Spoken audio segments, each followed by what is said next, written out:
want might appeal to you, but you have to remember that. And then also, he's the father of lies and the father of manipulation. So he can take whatever you want, whatever you like, whatever you desire, he can use that right against you.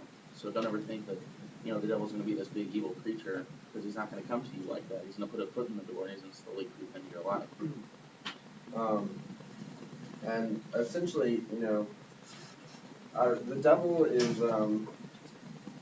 he is our worst enemy, because anything that he says, it's not going to be truth. He won't speak truth. He's going to speak. He might speak things that seem like facts, but he's going to skew them and distort them in some way that that makes it become a lie. He's gonna try to plant a seed there. That's kind of another Inception reference, but he's gonna try to be like subtle when he's planting the seed. But it's something that wasn't supposed to be there, and it's something that is actually not true.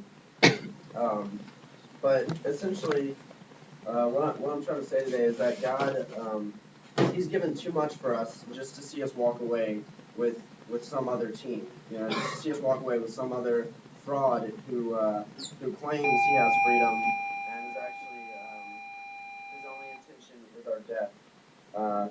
Essentially, I don't know. One little analogy that I thought of would be just like a slave. A slave that had some horrible master. The master had no intention to or no care for the slave's actual well-being or anything. He just wanted to get work done on his farm or his plantation, make money for himself, and it would be like that slave being freed, being set free, and then he walks back to his captor, and he says, life wasn't so bad here.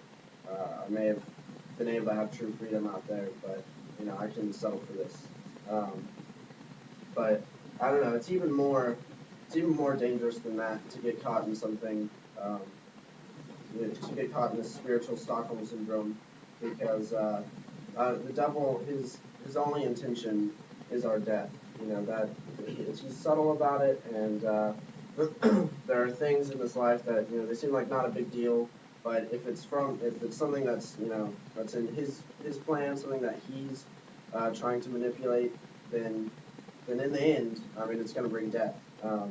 And so essentially, we've got one chance. If we stick with that team, if we're stuck in some I don't know, some hostage situation, and the devil has some sort of stronghold on us, whether it be like some sort of sin, or it could just be apathy. I know a lot of times I deal with just finding the desire to care anymore. Whether it be either of those, if we stay there, if we don't realize what we're stuck in, then then death will come, and our one chance is to run to God. And if you run to God, you're not going to be you're never going to be turned away. Like it's kind of like in a hostage situation, you try to get out, and sometimes there's that risk. I might not make it. I might not make it. But honestly, you've already been won. You've already been purchased. 2,000 years ago, God already won that battle. You're not actually in the hostage situation. You're not actually a slave anymore. You're free to go where you may. But we still got this psychological idea that brings us back to our captor over and over again. So essentially,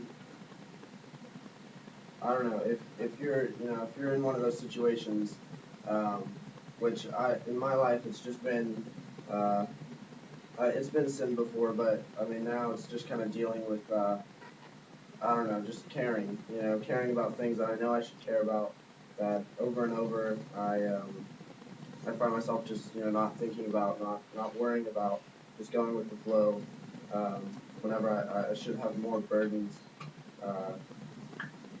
Then you have to get out.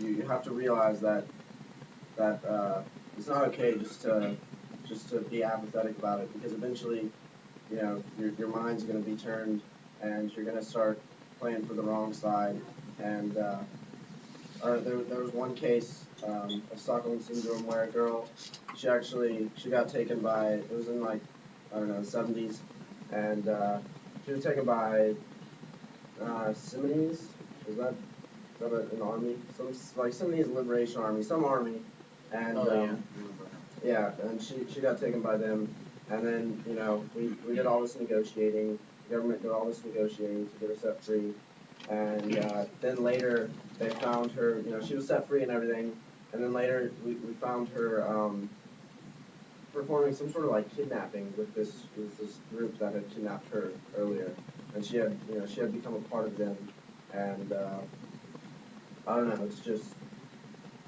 just a very subtle thing,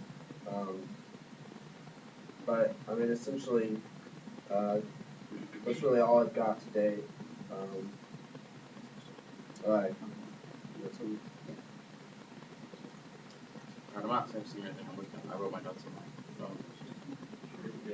These iPhones are really cool. I mean, you can look at it. Note thing that's really nice. I like it. One thing that I was thinking about is, a lot of times, if you're talking about Stockholm syndrome, a lot of times, what happens is people are in there and all that stuff, and then the cops are like, hey, we get you out and all that stuff. But if you're having Stockholm, if you become susceptible to it, you don't want to leave because you feel like you should help the person because they've given you food and they've given you water and they're the one that's been helping you, not the cop, so far.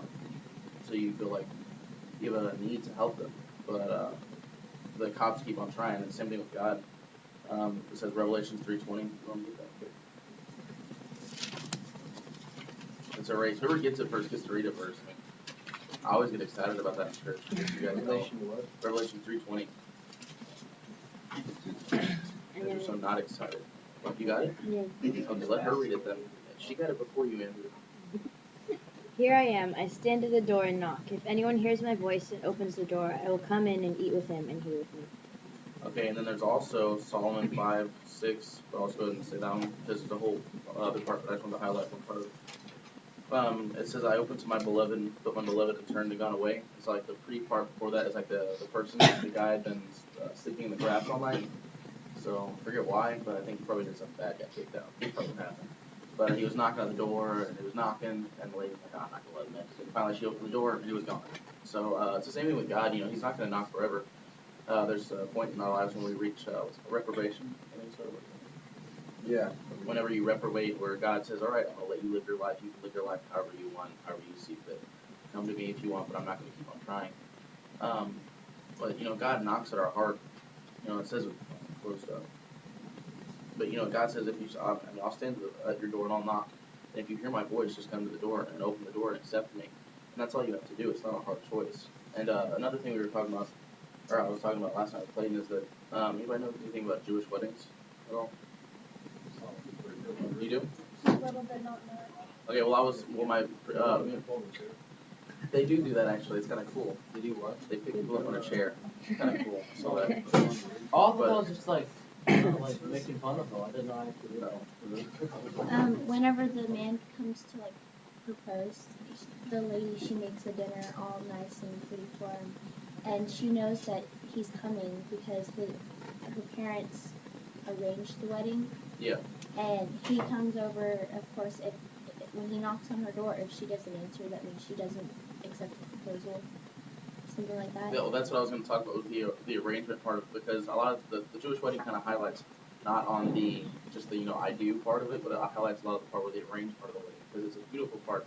You're thinking arrange, like I want your daughter, your son, I want them married. It's not like that. It's more like when the son proposes, there's a wed, is what it's called, and that's where we get our word wedding. I think we should change it, probably call it like marriaging or something like that, because wedding, what that means is that you're kind of buying the person. And back way back when, they would buy the wife. Exactly. They'd say, hey, I want to give you a donkey and a sheep and a couple things of gold, and I can have your daughter. And so I could just picture this whole situation. The guy knocks on the door, and the daughter's like, oh my gosh, she's here. So there's a hi, and gave each other a handshake, probably, maybe a pinky hold. That's all they could do. And so she goes into the back room, and she knows the dad, the son, or the dad and the fiance, I guess, to her, are about to barter. And so he goes in there, and they're talking for a long time. A little bit of heated discussion going on. All of a sudden, he leaves. And she goes up and says, "Dad, what'd you do?" What you get from your dad? He's like, well, I got a donkey. You know, how would you feel if it turns out that this person that supposedly loves you is only worth a donkey? You're only worth a donkey to them. You know, she'd feel heartbroken, and she'd have to like settle for that if she wanted to, maybe turn them down after that. But imagine, another situation. The girl goes to the door, all that stuff, and then she leaves, goes back, and then after like 10 minutes of talking, she walks back out. The guy's gone. She's like, Dad, what'd you get? He's like, oh, I got 1,000 head of cattle. I got 1,000 horses.